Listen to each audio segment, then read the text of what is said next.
16 and 14 का है combination. 16 BJP को मिलेगा, चूंकि चीफ मिनिस्टर इनके पास है, ये 14 लेंगे। तो एक सिंबोलिज्म भी है, मुकेश सहनी को मैसेज देने की भी कोशिश है कि भाई आप ही सन ऑफ मल्ला नहीं हो, डॉक्टर इन लॉ ऑफ मल्ला भी है हमारे पास। सम्राट चौधरी के पास वित्त है, कृषि है, रोड कंस्ट्रक्शन डिपार्टमेंट है। रामकृपाल यादव की वापसी हुई है, ये बहुत इंपॉर्टेंट नेम है। स्पीकर प्रेम कुमार बनेंगे, गया टाउन से 9 टर्म एमएलए हैं।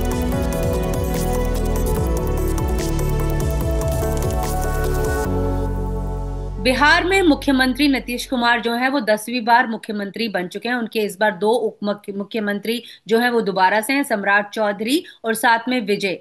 सम्राट चौधरी के खिलाफ जो है वो कई आरोप भी लगाए थे प्रशांत किशोर ने, लेकिन उसके बावजूद जो भारतीय जनता पार्टी है उन्होंने सम्राट चौधरी के साथ जाने का फैसला लिया है। हमारे साथ संतोष सिंह जी हैं बिहार से।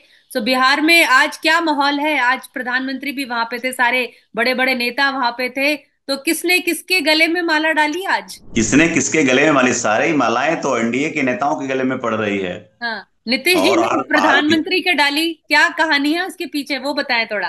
हाँ, नीतीश जी और ऑफ कोर्स मतलब ये पूरा 360 डिग्री में घूम गया। हाँ। वो हरियाणा की वो रैली से अगर कहानी शुरू करें, शायद वो 2009 का वाकया था। हम्म। जो मोदी जी उठते हैं तो गुजरात के चीफ मिनिस्टर थे, और जाते हैं और नीतीश कुमार का हाथ उठा देते हैं। और आज कुछ उस तरह से नहीं था, लेकिन हाँ, ये नीतीश जी गए मोदी जी के पास, और शपथ ग्रहण के बाद जब समारोह खत्म हुआ है, नेशनल एंथम हो गया, जाकर के उनका हाथ पकड़ के किया, और उसके बाद फिर ट्रेडमार्क स्टाइल में मोदी जी ने फिर वो गमछा, हाँ, घुमा दैट दिया। यूबी क्यूटेस बिहारी गमछा। हाँ। तो गमछा का क्या सिग्निफिकेंस है, कितने सिंबोलिज्म है, तो she is so good at picking symbolism. I had sense that he would not do at this stage, but popularity, all the movers, सारे मूवर्स शेकर्स मंच पर थे। 11 स्टेट के chief minister Yogi Adityanath and Chandrababu Naidu, Mohan Yadav and name it, and they were there, and all the top leaders, Amit including except from prime minister Amit Shah, JP Nadda, सारे लोग थे।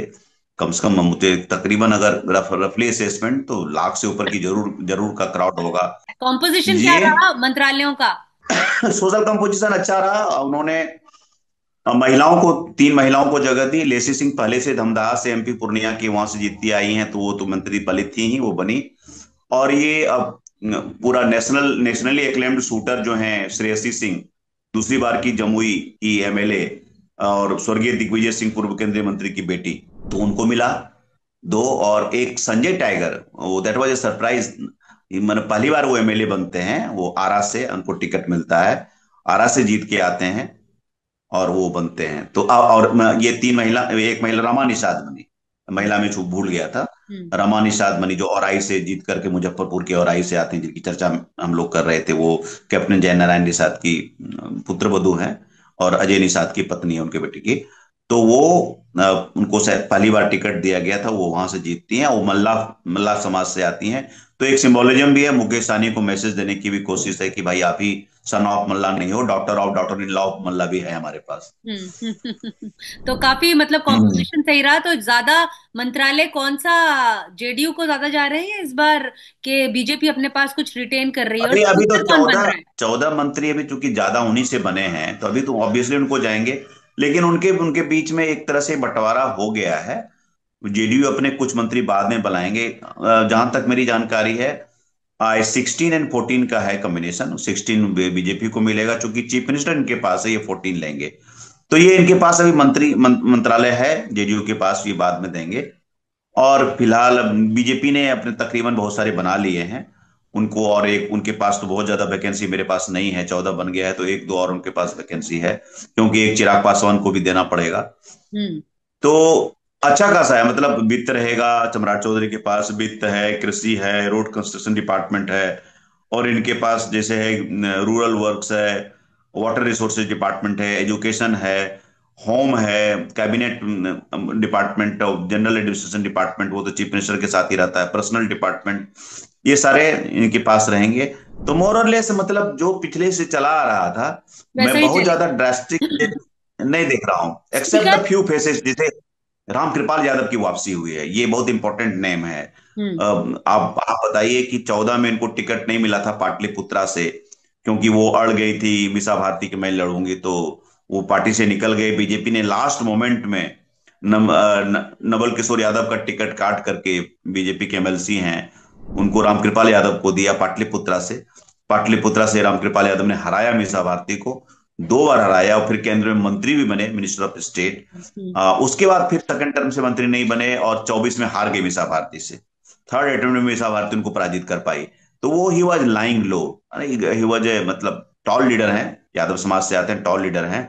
और दानापुर, पटना के पास ही दानापुर है, दानापुर से रीतलाल यादव के स्ट्रॉन्गमैन माने जाते हैं। उनको हरा करके लोग कहता था कि उनको यही हरा सकते हैं, वास्तव में उन्होंने ही हराया। उसके लिए अवार्ड किया गया, और एक यादव समाज से आते हैं तो एक मैसेज भी दिया कि हम्म। भाई कि हमारे पास भी इंपॉर्टेंट यादव है, आप ही सिर्फ यादव कम्युनिटी के नेता नहीं है। तो मेरे हिसाब से Ramkripal Yadav very important addition to the ministry. और स्पीकर कौन बन रहा है? स्पीकर प्रेम कुमार बनेंगे, गया टाउन से 9 टर्म एमएलए हैं।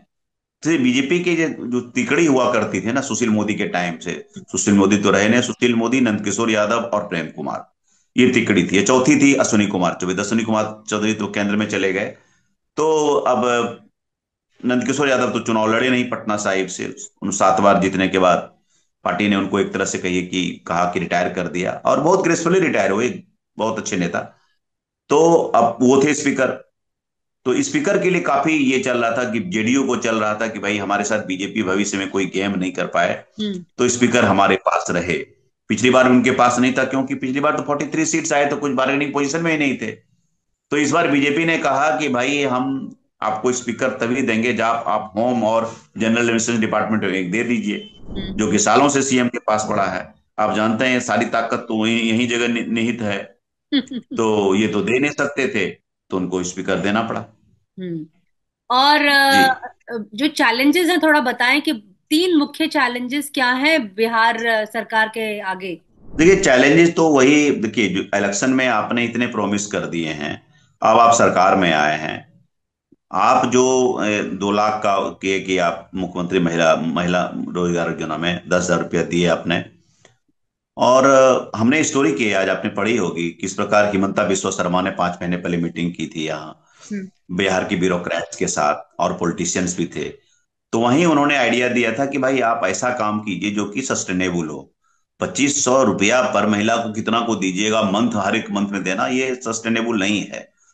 तो, तो ऐसा कीजिए कि फिर उसमें उन्होंने वर्कआउट ये किया, ये अभी पूरा बना नहीं है, जीविका के थ्रू ही रूट होगा। इससे 2 चीजें होगी कि जीविका का जो मॉडल है वो स्ट्रांग होगा आपका, जिसके कारण से आप चुनाव जीतने में बहुत मदद किया, उसे मोबिलाइज किस प्रकार किया, और एक वुमेन कंस्टिट्यूंसी आपकी ऑलरेडी थी, वो ब्रॉड बेस हुई। अब जो आप देंगे उनको, तो वो अप टू 2 लाख है। तो हम्म। वो 50,000 से शुरू हो सकता है, 2-3 इंस्टॉलमेंट में हो सकता है, और ये एक रनिंग प्रोग्राम है। हम्म। तो वो होगा। दूसरा, जो मुख्यमंत्री ने 1 करोड़ रोजगार या फिर जॉब की बात की है, तो उस दिशा में उनको देखना पड़ेगा कि किस सेक्टर में जॉब हम क्रिएट कर सकते हैं। फिर उनको इंडस्ट्री सेक्टर में जो बढ़िया काम करना पड़ेगा, खास करके फूड इंडस्ट्री, प्रोसेसिंग इंडस्ट्री की जो बहुत हमारे पास संभावनाएं हैं, काफी रॉ मटेरियल है, चाहे वो मखाना हो, मक्का हो, आलू हो, टमाटर हो, लीची हो, मैंगो हो, ये सारे हमारे पास काफी मौजूद हैं इसके रॉ मटेरियल। तो इसको प्रोसेसिंग के लिए इनको काफी उस दिशा में काम भी शुरू हुआ। आईटी स्टार्टअप्स में ये ऑलरेडी काम कर चुके हैं, वो चाह रहे हैं। वो कहीं ना कहीं ये भी देख रहे हैं, जैसे कि नोएडा है दिल्ली के लिए, तो यहाँ के लिए हाजीपुर मुजफ्फरपुर हो जाए। ऑलरेडी 2-3 पुल बन चुके हैं, और 1-2 पुल अगर आ जाए भविष्य में, तो सारे जो इंडस्ट्रियल हब, एजुकेशनल हब को वहां शिफ्ट किया जा सके, लाया जा सके। तो उस दिशा में हमको लगता है नेक्स्ट 5 इयर्स उनके लिए।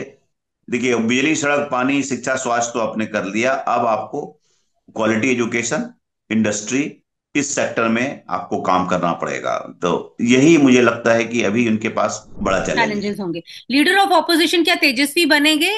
और क्या चल क्या रहा है आरजेडी में? काफी खबरें सुनने को मिल रही हैं, पढ़ने को मिल रही हैं कि काफी फैमिली में भी काफी फ्यूड चल रहा है। हाँ, ये हार के बाद देखिए क्या होता है ना कि चुनाव के पहले ही उनके जो एडवाइजर हैं संजय यादव की चर्चा काफी होती थी, राज्यसभा के एमपी हैं।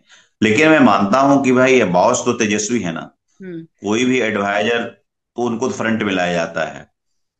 आप किस तरह से करते हैं, तो उनकी परिवार का क्या है, पावर स्ट्रक्चर क्या है। पावर स्ट्रक्चर में ये था कि लालू जी क्लियर है कि हमारे वारिस तेजस्वी होंगे, वो क्लैरिटी आ गई थी। तो मीसा भारती समझ गई, उन्होंने स्टेट पॉलिटिक्स में इंटरफेरेंस करना बंद किया। तो रोहिणी आचार्य जो उनकी दूसरी बेटी हैं, तो उनको कहीं ना कहीं एक स्टेक होल्डर वो बनना चाह रही होंगी। अब कोई कंफर्म नहीं कर सकता है। बहुत लोग कहते हैं वो चुनाव लड़ना चाहती थी, बहुत लोग कहते हैं कि सारण जिस सीट से लड़ी थी मात्र 13,000 वोट से आ रही थी, उसमें उसको कल्टीवेट करना चाहती थी। वो चाहती थी कि उनके डिसीजन वहां किसको टिकट मिले हमको पूछा जाए, सम्मान दिया जाए। She wanted to be some kind of stake holders.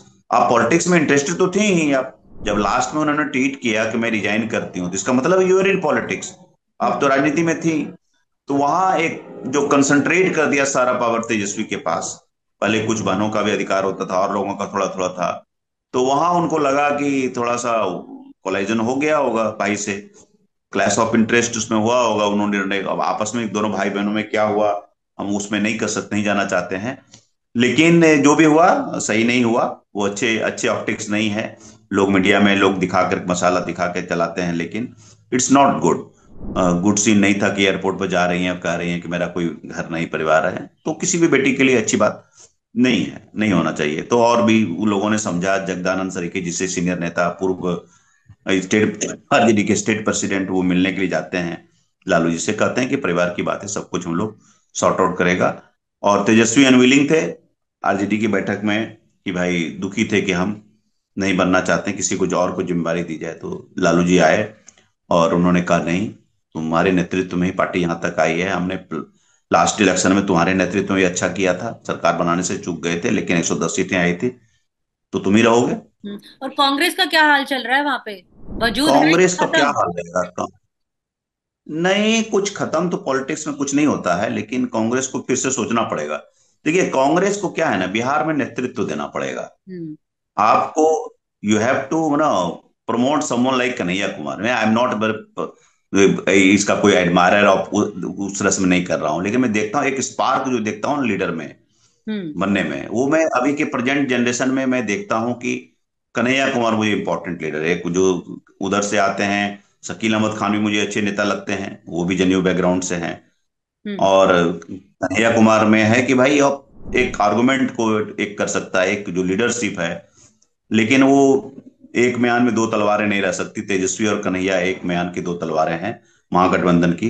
तो उनका एक साइजेबल उनको भी प्रमोट करती है। और प्लस आपको 5 वर्ष इन्वेस्ट करना पड़ेगा। ये नहीं कि आप टॉप लीडर से आए, 5 मीटिंग्स कर लिए और जाके नदी में कूद गए मल्लाह के साथ, जाल पकड़ लिए।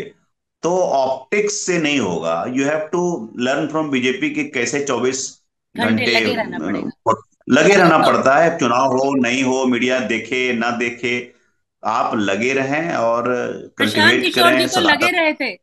वो तो लगे रहे थे, उनका क्या हाल हुआ? अर्श पर या तीन फर्श वर्ष पर? में, हाँ, तो वो जान रहे थे, फर्ज तो जान ही रहे थे वो। तो बोलते लोगों से क्या।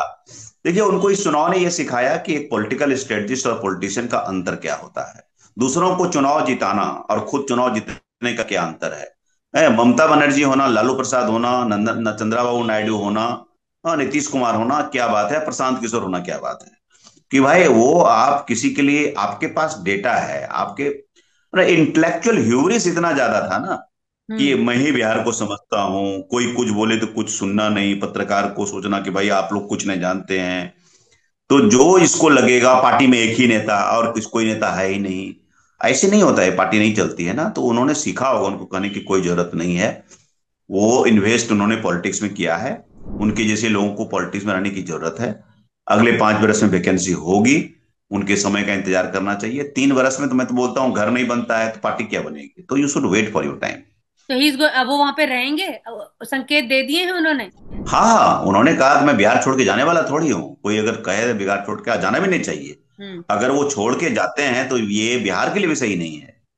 कि कोई भी अगर यूनिलेटरल, अगर मोनोलिथिक स्ट्रक्चर हो जाता है, तो वो भी प्रजातंत्र के लिए अच्छी बात नहीं है। प्रजातंत्र में चेक्स एंड बैलेंस के लिए एक ऐसे आदमी का रहना बहुत जरूरी है। बिल्कुल। और किसी को वॉश आउट नहीं करना चाहिए था। 95 में जब नीतीश कुमार हार गए थे, 6 या 7 सीटें आई थी समता पार्टी को, तो सारी भीड़ लालू प्रसाद के पास गई थी। कुछ पत्रकार गए थे नीतीश कुमार के पास, बैठे हुए थे एमएलए फ्लैट में बैठे हुए थे। तो उसमें एक सीनियर पत्रकार नलिन वर्मा, जो बाद में इन्होंने लालू यादव की ऑटोबायोग्राफी के को ऑथर हुए, तो नलिन वर्मा भी थे। तो उन्होंने कहा, करे आप लोग यहाँ क्यों, सारी भीड़ तो वही है। तो उन्होंने कहा था कि कभी आपके यहाँ भी भीड़ लगेगी। तो ये बात सही साबित हुई। अब देखिए, लॉन्गेस्ट सर्विंग चीफ मिनिस्टर, अब बिहार का स्टेट का रिकॉर्ड तो कब का तोड़ दिया है। हम्म। अब हु नोज की ज्योति बसु का रिकॉर्ड तोड़ दें। हम्म। बहुत जो लॉन्गेस्ट सर्विंग में कौन कौन से नंबर हैं वो सब देखना पड़ेगा हम लोगों का। एक तो ज्योति बसु मुझे याद आते हैं, लंबा उनका काल था, 23 या साल ऐसा कुछ था। तो अब उस कतार में चले गए, 19 साल 3 महीना पूरा हो चुका है, 7 महीने अगर जीतन राम मांझी के माइनस कर दें तो अब वो 20वें वर्ष में है। अब he remains in good health, you never know, he can break all the records. बिल्कुल, बिल्कुल। चलिए, बिहार में खुशहाली रहे, लोग स्वस्थ रहें और आगे क्या कहते हैं, प्रॉस्पर करता रहे बिहार, हमारी यही उम्मीद है। Thank you so much Santosh ji, जनता जनसत्ता से बात करने के लिए। Thank you. Thank you, thank you Netaji.